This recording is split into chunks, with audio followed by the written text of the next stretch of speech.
Hi, I'm Joanna and welcome to my missredfox paper art channel. Today I'd like to show you a video about the tools and materials I use when I'm bookbinding, especially the Japanese tab binding and the Coptic binding. These are the two bindings that I do. And I'll start with the materials for measuring, because the tools for measuring, because we want to measure our cardboard and our papers first before we start cutting. So these are some of my measuring and spacing tools. I'll start with the rulers. You obviously need a ruler when you want to measure something. For a start, you can use only one, but I'd made the experience that if I have several of them, I can use them for several things, and my workflow is better. So I'll start with these metallic rulers. They come in all kind of lengths and width. I have a long one, a medium one, it's not here in the picture, and two shorter ones. I love them because they are very thin and flexible. Sometimes I use them for cutting, but I have a better ruler for that. I'll show it to you later. I also use them as a spacer. These ones are exactly 1.5 centimeters wide, and I need them when I do my covers. And this is a little bit wider. I don't use it as a spacer. Then I have this plastic ruler. It's actually used for sewing. I have some larger ones too, but I bought it because it is exactly 2 centimeters wide, and I couldn't find a metallic ruler which was 2 centimeters wide. And I also use it when I'm doing my covers. Then I have these two. These I use for spacing actually, not for measuring. I think they are 3D printed. This one is 0.5 centimeters wide, and I put it between my boards. And this is 2, and I use it sometimes when I'm cutting and sometimes when I'm covering my boards. Then I have this set square. I use it when I'm measuring the 45 degrees angles for the papers, for the covers. And then I have this piece of cardboard. It's exactly 2 millimeters wide. You could glue several of these together and have a thicker spacer if you want to, or use a 3 millimeter cardboard to do something like this. But so sometimes I use it as a spacer too. And then you obviously need a pencil and an eraser to mark what you've measured, and then you're good to go. So after you've measured your cardboard and your paper, you have to cut them. Usually I would use a guillotine, but I don't have one, even if I'd love to have one, but they're very expensive. When I use one, I go to the printer shop, and then they can cut the paper or the cardboard for me there. But at home I use only this. I'll start with this one. This is a very nice thing. It's from Fiskars. It's a rollerblade paper cutter. I think I have it for 10 years now. The blade remains sharp, and I didn't have to replace it, and it was very well invested, 50 euros or so. I like it because I can measure directly on it and then cut. It's not so good for the Japanese chiogami and the Nepalese locta paper because of their longer fibers, but for regular paper it's just fine. Then I have this one. It's a very sturdy knife, and I can replace the blades. They come with replacing blades here, and I mainly use it for cutting my cardboard. Then this one, I think it's called an X-Acto knife in the States. I call it paper scalpel. It is very, very, the blade is very, very sharp, and I like it because it has a soft grip. I also use it for paper cutting, like when I'm doing 3D objects with paper cutting. I can buy extra blades for it. Then when I'm folding paper and I need to cut in the fold, I use this one. It's a bookbinding knife. And then obviously the scissors. You don't need scissors too much when you do bookbinding, but I have them there and they come in handy sometimes. This one is from Fiskars. It even have my name on it, missredfox here. And then this little one, it has a very sharp tip, and I use it when I am cutting the threads at the end of my bookbinding. And then you don't want to cut paper or cardboard directly. You need a ruler to have straight lines, and you need one to protect your fingers. And this one, it's very good. It's from Alumi Cutter, and it has this risen edge exactly for protecting the fingers. And I also like it because it has this non-slippery back, and it stays very well on the cardboard and not paper. This one is 18-inch long. I don't know how much this is in centimeters, something about 35-40 centimeters. And this one is 36-inch long. It's about 90 centimeters, and I use it when I'm cutting the large boards. And this is what I use for cutting paper and cardboard. Now I've just realized I forgot something about cutting. One of the most important things that you need is a cutting mat or a cutting board. This one is quite large. It covers most part of my table, but they come in all different sizes and colors and thicknesses, and they're very good because they protect your table, obviously, and some of them heal themselves. So if you make cuts in them, they get back to the original form. So now, what do we want to cut? We want to cut cardboard for our covers. They come in different sizes and width as well. This one is 3 millimeters wide. Thick. I need it for my boxes. Usually for my books I use 2 millimeter cardboard. These ones are already cut into the size I need for different notebooks. And if you buy them in larger sheets, they are obviously cheaper per square meter. But sometimes it's just easier to buy a smaller piece and then start cutting if you don't have so much place on your table. Then the papers for the notebook covers. This is Chiogami paper from Japan, and this one is locked up paper from Nepal. They are handmade and very precious and expensive. So I use every little piece that I have for smaller stuff like pencils or magnets. And they're very nice to work with because of their long fibers. They're very flexible. Then I use maps because I love to travel. This one is from an old atlas, and a lot of maps come from Cavallini. I think they come from San Francisco, this paper company, and I just love that the quality of their papers because it has a little bit of structure. They are very good to work with and to glue, and they make a lot of maps also, but also papers with fruits or vegetables on them, or with flowers. And I also use wrapping paper. This one, I can't remember, it might be from rifle paper. It's also easy to work with. You want a quality that it's not too thin or too glossy. You want just matte, thicker paper. We call it offset paper in Germany, so it's matte and a little bit sturdier. And these are the kinds of paper I use for making my book covers. And then you need paper for the inside of the covers. It's called end paper. And I use a lot of colors just to fit the cover paper.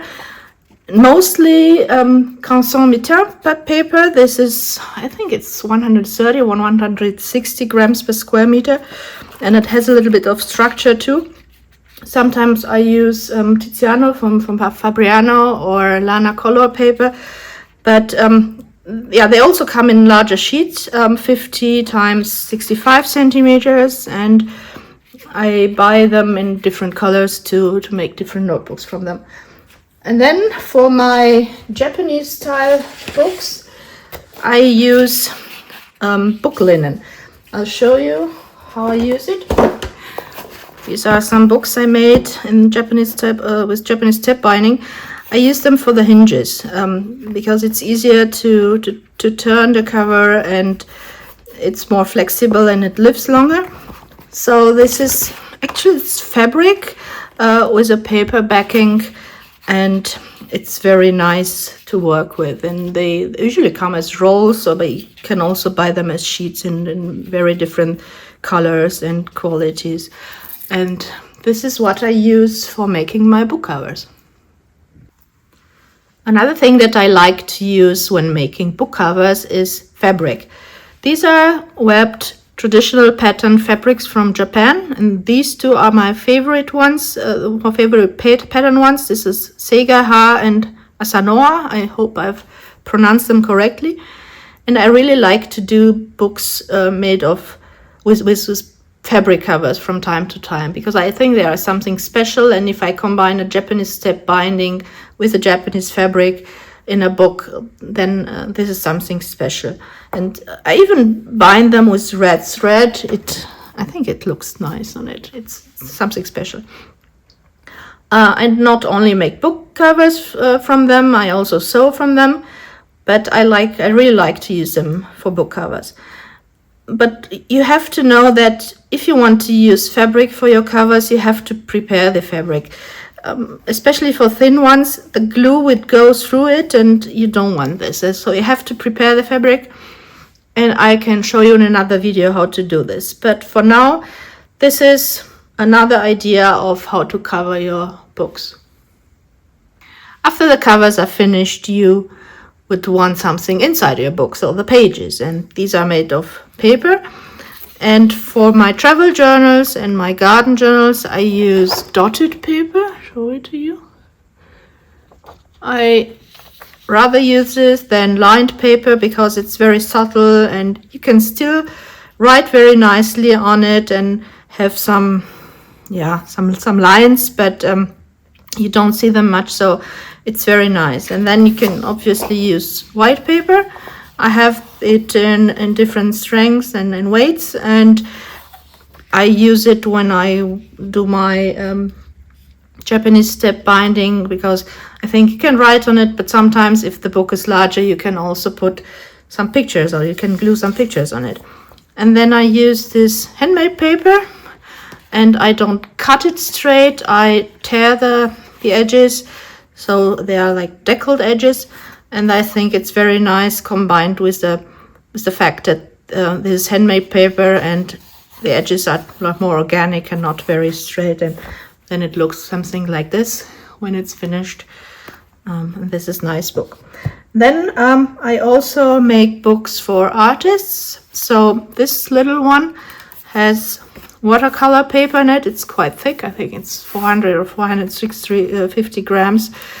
And I also use colored paper.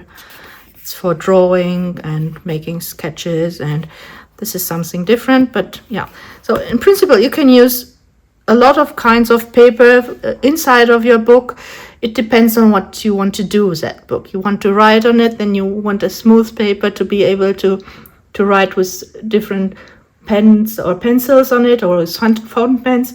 And if you want to draw or even paint on it, you would want a paper that it's suitable for that creative technique. Now, after we've cut our cardboard and our papers, we want to make the book covers, and for that we need glue. So bookbinders usually use this kind of glue. It's liquid, it comes in larger bottles, and I usually put what I need in a smaller jar where I can mix it using this wooden spatula with a little bit of water to make it more liquid, and I can close it with a lid if I'm not using everything. Some other people put it in like a kind of tube and press it on the paper, but I like to use this one. And then brushes, they come in different forms and sizes, and I've tried a lot, even the round ones, but I didn't like them, and I've landed with these ones. I like them, and they are good for my glue and for my covers. Sometimes I need a smaller one. And then I use something like this. It's actually for painting, but it's good to put the brush on it when it still has glue on it.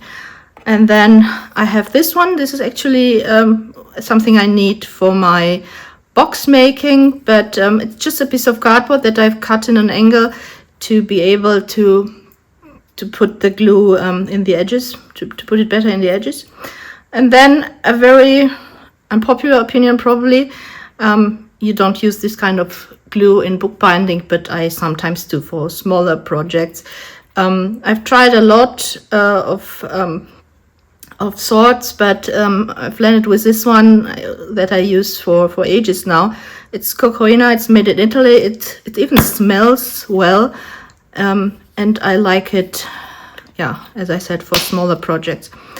And then just let me take this away.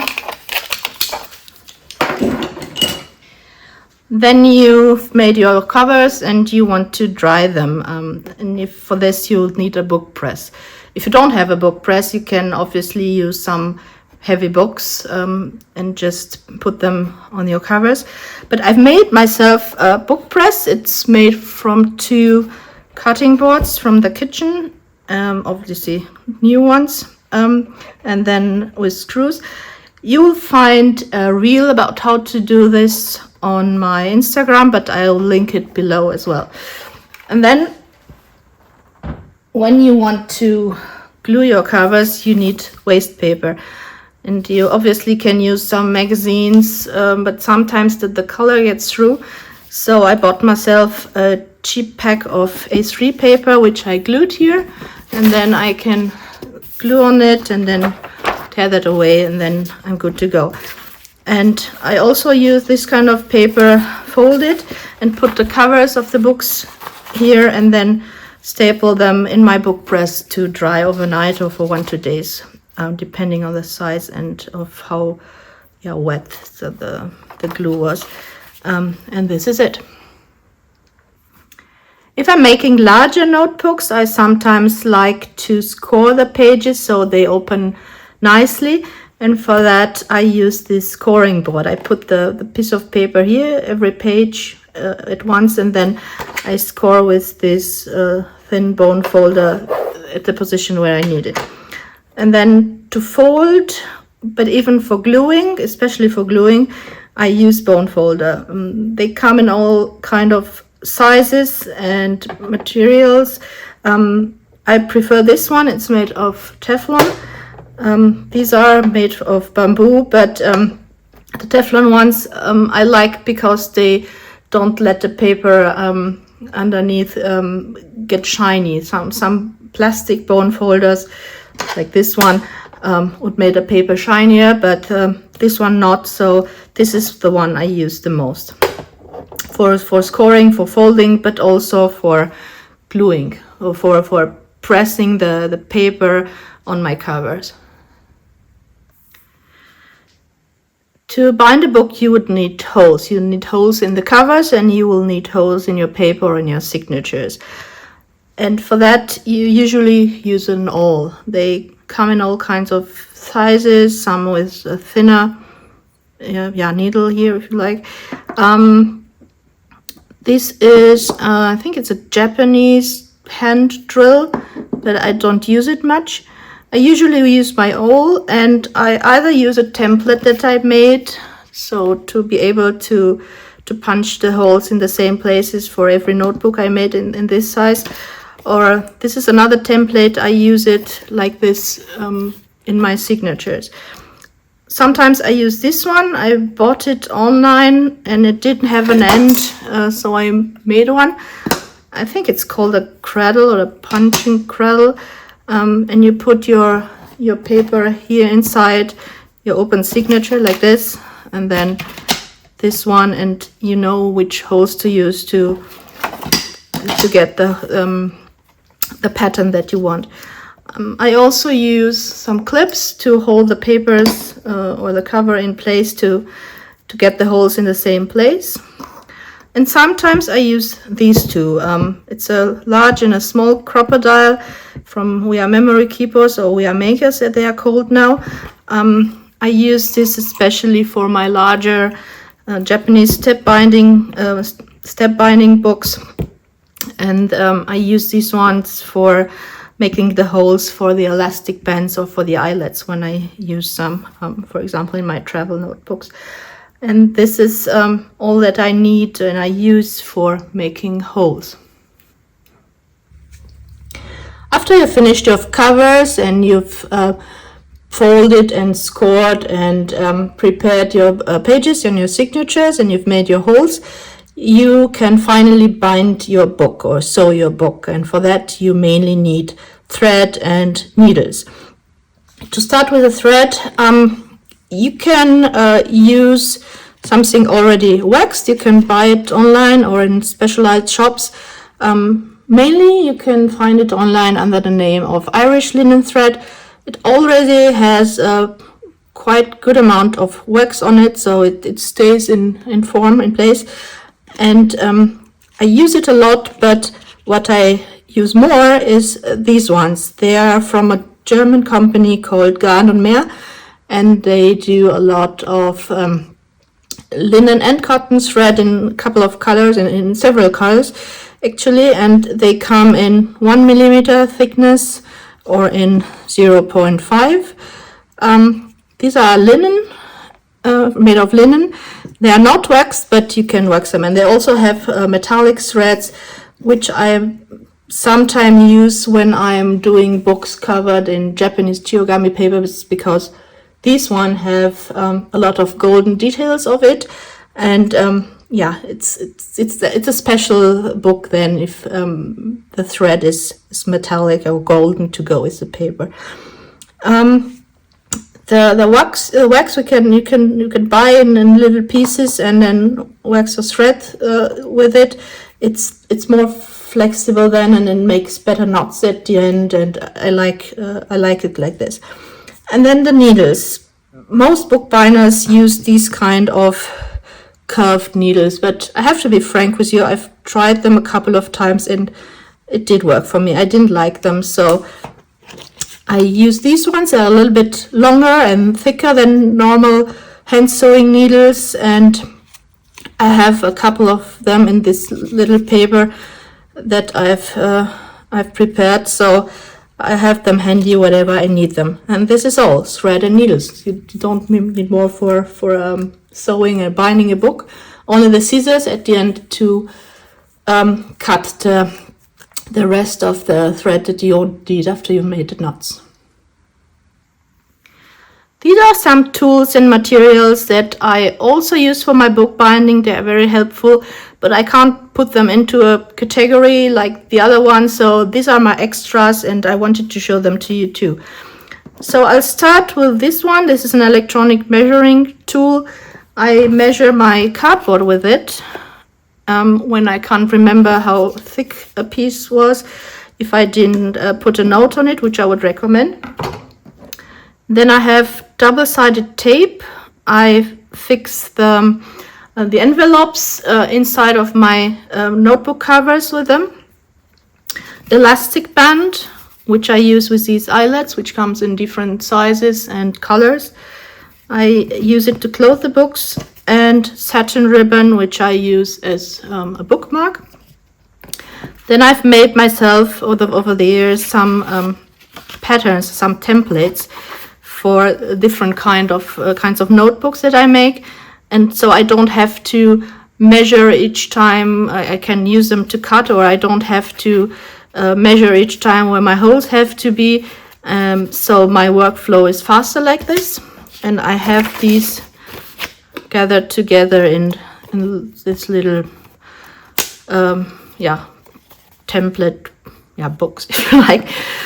And then this one, this is very precious because I have all my benchmarking, all of my measurements here, and I don't have to think each time how large something has to be, or how large I have to cut something, because everything gets written down here and I only have to have a look inside of it, and then I know exactly what I have to do, so I can work faster. Last but not least, I would like to show you some of my books that I use for learning bookbinding. I didn't learn this as a craft in a school or something like this. I've learned it for myself over the years from books and from YouTube videos and from some courses that I bought online. So I would like to show you where I've got some of my knowledge from. And I will start with this one. It's actually for making boxes, but box making is part of the bookbinding if you want. And I can really recommend this book, Constructing and Covering Boxes by Tom and Cindy Hollander. It's a very, very nice made and very detailed book with a lot of photography and a very good explanation about how you make different kind of boxes, and I can really recommend this one. Then I have this one, it's called Making Handmade Books by Alyssa Golden, and it's very, very detailed too. It has a lot of pictures and illustrations on how you bind specific kind of books, and I've learned a lot from it too. I can really recommend it. Then I have this one, At Home with Handmade Books and Making Mini Books. This one is also quite detailed about the binding parts, and it has some special projects. It's not your regular book that you can make with this one, but some nice and fun projects, so you could try it. And this one, it also has very detailed illustrations about how to fold and how to score and how to punch and sew your pages, and I can also recommend it. Now, these are two books in German. This one is by Michaela Müller, which I know personally and really like her work. It's called Bunte Bücher. She does a lot of the printing herself by using stamps that she carves herself. And these are also explained here. So there are a lot of nice and very colorful books and boxes that she shows in this book, and I like it a lot. I can really recommend it. And this one, Buchbinden im japanischen Stil by Petra Pavenholz. This is a nice one as well. A little of inspiration about Japan and a lot of information about the Japanese bookbinding. And I really like this book too. It also has illustration and step-by-step instruction on how to sew. So it's a very nice book as well. And Petra is a very nice person too. I know her also. And this one, I think this one was the first book ever that I bought myself about bookbinding and Japanese bookbinding in special. And it's a very old one. The original was published in the 70s, I think. It's by a master bookbinding. Unfortunately, the pictures are only black and white, but it is very, very well explained, and this is where I first started to learn my Japanese bookbinding from. So I really recommend this book if you are interested in the Japanese bookbinding. Thank you so much for watching, guys, and I hope you liked this video. If you have any questions, just write them down in the comments and I'll be happy to answer them as fast as I can. Now, you've probably heard this a million times on YouTube, so please like and subscribe if you like bookbinding and paper crafts in general, and I'll come back with more videos and tutorials on this subject soon. Thank you!